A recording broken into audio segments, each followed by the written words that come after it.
Wah. Hey guys, apa kabar? That time of the year again. Yes, Unpack. Event 2 kali dalam setahun Samsung yang beruntung gue diundang lagi untuk datang. Nyaksiin langsung ada apa sih yang baru dari Samsung. Hari ini tadi gue datang di NDA event bareng Putu Reza, Wasa Wirman, Dedi Irfan, dan teman-teman lainnya. Secara eksklusif kita diceritakan lengkap device apa aja yang launch dan tentunya dengan detail-detailnya. So, here it is and what I think about them.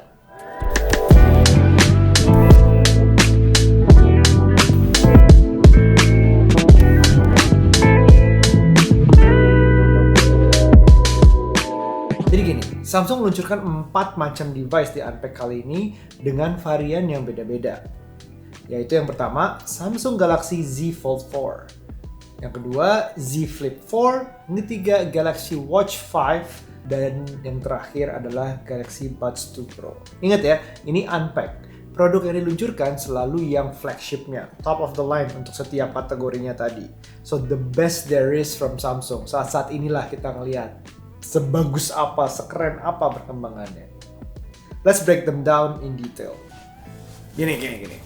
Ini Z Fold 3 ya. Yang dikeluarkan pertama tadi adalah Z Fold 4. 4. Ini generasi keempat. Ini yang ketiga yang gue pegang. Maksudnya yang keluar tadi adalah generasi keempat. Tepuk tangan dulu buat Samsung yang udah berani memulai duluan generasi smartphone sejak 2019 kemarin. Smartphone layar lipat.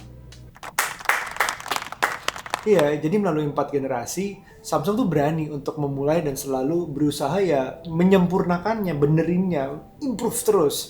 No other brands are doing this deep ya, not even close. Ada yang mulai ngeluarin tapi Samsung udah duluan jauh di atas dalam hal layar lipat ini. Ya kan? Dari 2019, bayangin Fold 1, 2, 3, 4. Jadi ada apa di generasi keempat ini? Atau Z Fold 4 ini? Bedanya apa sih sama yang generasi 3? Ini yang gue pegang sekarang. Sekilas, denger rumor, lihat leak, sepertinya nggak ada perubahan yang signifikan. Bentuknya sama. Foto-fotonya sama dengan Fold 3. Tapi ternyata ya begitu pegang, lihat dan dikasih tahu sebenarnya speknya ada apa aja, ya beda. Beda pak, beda bu. Gini nih, beda ini, well the devil is in detail. Ingat, gini, gue coba jelasin ya. Kita pertama-tama ngomongin desain dan dimensinya dulu, karena itu ya jelas yang pertama kali dilihat orang. Secara desain, mungkin sekilas memang masih sama, gue akuin. 90% lah boleh dibilang sama. Tapi kalau lo lihat, lo pegang, detailnya ada di dimensinya, itu menyempurnakan desainnya. So detail perfects the design.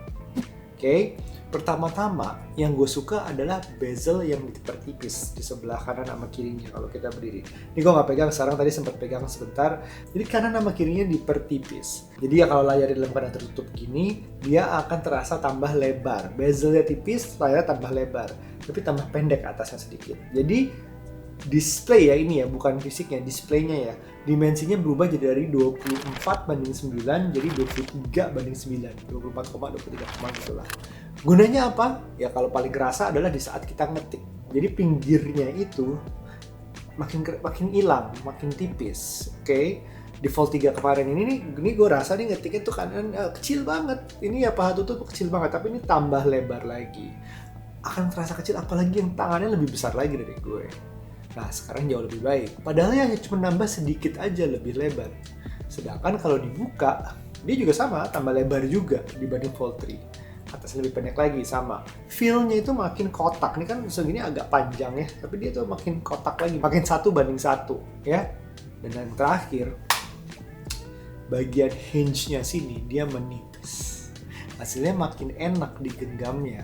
Dan semuanya ini bebannya atau beratnya berkurang sekitar 8 gram. Makin ringan. Ya tipis sih, tapi makin ringan. It looks like minor adjustment, but it matters. Kalau megang, lo harus megang, rasain, bener deh, akan beda, lo kerasa bedanya. Ada satu perbedaan kecil juga yang mungkin dianggap kecil adalah penyempurnaan under display kameranya. Jadi yang ada di atas sini ini itu semakin bagus, semakin nggak kelihatan bedanya sama layarnya. Nah, satu lagi kenaikan durability-nya yang hingga kalau nggak salah 41% dan udah dites buka tutup ini 200.000 kali. Sampai didemoin di tempatnya. Keren banget cara demoinnya. Dan ya itulah hal-hal kecilnya. Tapi ada perbedaan yang jelas nggak kecil menurut gue ya. Pertama adalah kamera. Jadi yang terjadi adalah dia mengubah kamera S22 Ultra dimasukin ke sini. Jadi hasilnya adalah hasil kamera S22 Ultra kemarin yang udah pernah gue bikin reviewnya juga, silahkan ditonton. Dan bagus banget, terutama untuk malamnya nightography-nya. Satu lagi yang berbeda adalah sistem on chip-nya. Dia upgrade dari Snapdragon 8 ke 8 Plus Gen 1. Nah itu artinya menurut Snapdragon, menurut Qualcomm adalah lebih cerdas dan lebih hemat. Baterainya jadi ukurannya sama, tapi dia dengan bantuan prosesor yang beda sedikit lebih hemat, sekitar 20-30% lebih hemat. Fold, kita nggak akan jauh dari ngomongin productivity. Tetap akan ada S Pen, tapi tidak termasuk dalam pembelian seperti generasi sebelumnya, Fold 3. Tapi casing barunya agak berbeda. Tadinya S Pen casing Fold 3 itu ada di samping sini, tapi sekarang ada di belakangnya. Yang lebih baik nih sebenarnya dari sebelumnya, penyempurnaan lah. Habis casing yang sebelumnya tuh kayak kalau kita buka tuh ketutup selfie, pokoknya ribet lah. Tapi kerugian casing yang baru itu dia kalau ditaruh dia nggak akan rata, harus tetap dilepas kalau nulisnya di meja. Tapi kalau nulis dipegang masih enak lah. Nah, productivity itu bisa main dari banyak software juga. One UI udah improve untuk Fold 4 ini karena menggunakan taskbar di bawahnya. Nggak bisa sembarangan ada di Fold lain karena tergantung ya, I don't know, prosesor segala macam. Mungkin akan ada suatu saat, tapi ini cuma ada di Fold 4 saat ini. Pasti banyak banget sih kalau dari sisi software yang belum bisa telusuri lebih banyak tadi, agak terbatas. Tapi suatu saat pasti akan gue telusuri lebih banyak sehingga lo lebih jelas nanti tahunya. Jadi, once I get my hands on the device a little bit longer, I will definitely talk about productivity more. Z Fold 4 akan hadir di Indonesia dalam 3 varian dengan RAM yang sama, tapi storage-nya yang berbeda. Ada 256, 512, dan 1 tera. Dan ada 3 warna, Phantom Black, Grey Green, and Beige. Nah, khusus pembelian di Samsung.com ada pilihan lain. Yang 256 warnanya burgundy, ya kayak S22 Ultra yang baru kemarin. Kalian suka yang mana? Nah, ya itu pilihan lah ya, selera lah ya. Varian 12GB 256 itu akan dijual 24999. 12GB 512 akan dijual 26999. 12GB 1 tera akan dijual 30999. Oke, kita ngomongin Z Flip 4 sekarang. Ini menarik dan menurut gue bisa jadi yang paling laku dari semua jenis yang di launching hari ini. Tapi sebelumnya gue cerita dulu. Sama dengan Fold 4, Flip 4 ini juga tipis berubah secara dimensi. Termasuk hinge-nya yang sama-sama menipis. Warna dasarnya hadir dengan warna graphite, pink, gold, bora purple, and blue. Bora ini artinya bahasa Korea itu juga purple sih. Jadi ya si purple. Si bora purple, ungu. Ya pokoknya si paling ungu lah ya.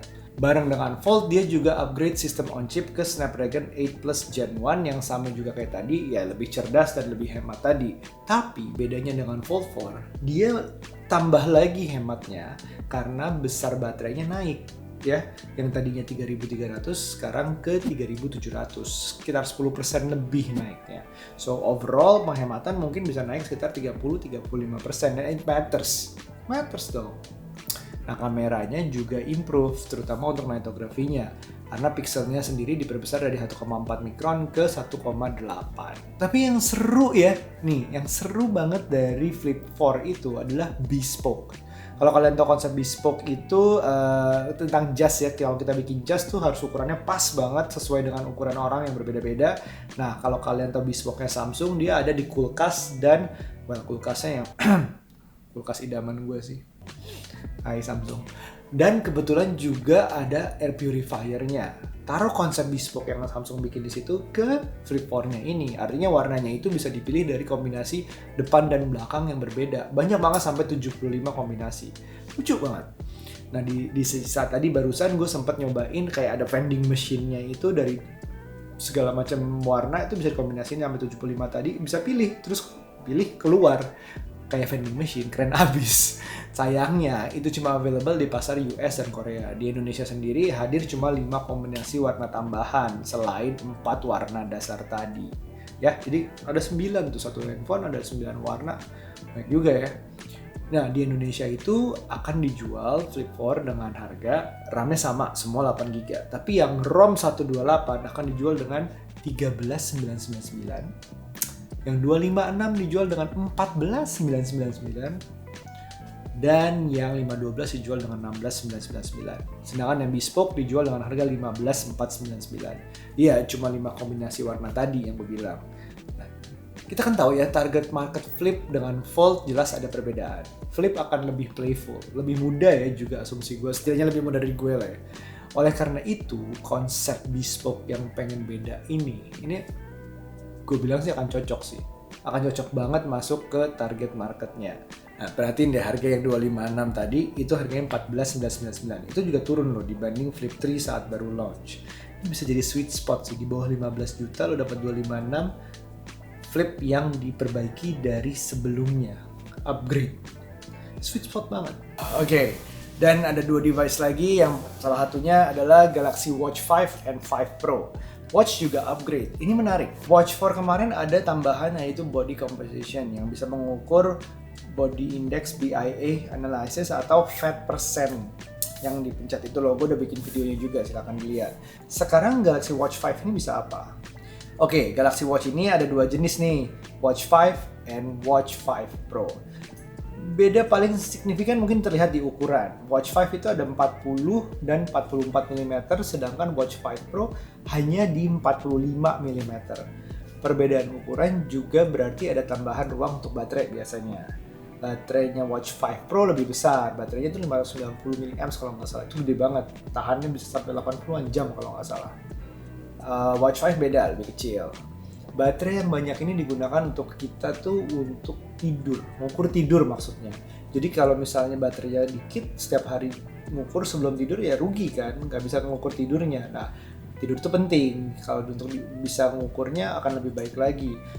Lama apa enggak, cukup apa enggak, dalam apa enggak, sampai ngorok apa enggak itu juga tahu. Nanti bisa dibantu untuk tidur lebih enak dengan SmartThings-nya, dengan kasih notifikasi segala macam. Nah, versi Pro juga terbuat dari bahan titanium, sedangkan Watch 5 itu dari aluminium. Jadi lebih ringan ya Watch 5 Pro-nya ya. Ada satu perbedaan nih dari GPS-nya. Watch 5 Pro menggunakan GPX chip berbeda katanya, yang salah satu fiturnya katanya bisa bawa balik kita ke tempat kita pertama berangkat. Jadi kalau kita hiking contohnya, kalau kita hiking biar nggak tersesat, GPX ini bisa marking tempat bermulai atau berangkat sehingga memungkinkan kalau kita tahu tempat kembalinya kemana kalau kita tersesat. Ya kan? Penting dong kalau itu. Gila aja tersesat hiking di tempat yang kita belum pernah. Gue sih belum coba ya, tapi akan menarik untuk dicoba. Kita lihat nanti. Nah, harganya berapa? Watch 5 itu yang 40 mm harga 3,499. Sedangkan Watch 5 yang 44 mm itu 3,999. Dan terakhir, Watch 5 Pro 45 mm 6,499. Tentu bisa dikonfigurasi dengan strapnya yang berbeda. Banyak banget pilihan strapnya, gue sampai pusing jelasinnya. Tapi ya, wah banyak lah. Nah itu serunya tuh. Nah kalau kalian kenal gue, jelas tahu ya kalau gue sih nggak akan milih jam yang di atas 40 mm. 40 udah paling gede mungkin. Tangan gue kecil pak, ini aja di bawah 40. Nah nggak cocok pakai yang gede-gede kan. Tapi nanti kita coba ya dua-duanya, semoga ada kesempatan. Dan yang terakhir nih gue mau ngomongin Buds 2 Pro. Gue sering banget nyobain TWS, dan salah satunya yang sempat gue coba tapi nggak gue punya, yaitu dipinjemin Samsung waktu itu adalah Buds. Buds itu nyaman banget dipakainya. Nah, Galaxy Buds Pro itu aja udah salah satu TWS paling nyaman. Nah ini improve apalagi Buds 2 Pro. Improve utamanya bukan di kenyamanan, tapi kualitas suara. Ini pertama kalinya Samsung pakai 24 bit, bukan 16 bit lagi. Jadi definisi suaranya lebih kaya. Bisa 360 sound juga pula. Jadi kalau nonton film itu enak banget, soalnya kita dalam film itu dan suaranya surround lah. Nah, ANC-nya masih ada dengan menggunakan 3 mic sekarang. Itu ngebantu ya. Nah, harganya sendiri hadir dengan harga 2,799 dalam 3 warna, graphite, white, dan si paling ungu tadi, Pura Purple. Ya. Jadi tadi itu 4 lineup terbaru Samsung di Unpacked 2022. Pesan yang mungkin gue tangkap yang selalu gue ingat sebagai prinsip juga adalah kadang the devil is in the details. Perubahan nggak harus selalu radikal, tapi perubahan sederhana bisa jadi signifikan. Less is more too, and this is class. Keren Samsung, keren. Tapi itu gue, what do you think? Tulis di komentar di bawah, dan ingat, semua bisa di pre-order mulai dari sekarang 10 Agustus jam 8 malam WIB sampai 1 September. Untuk detailnya bisa baca di deskripsi. Dan untuk vlog perjalanan gue, silahkan ditunggu ya, masih diedit. Aryo melaporkan dari New York. Bye now, be nice.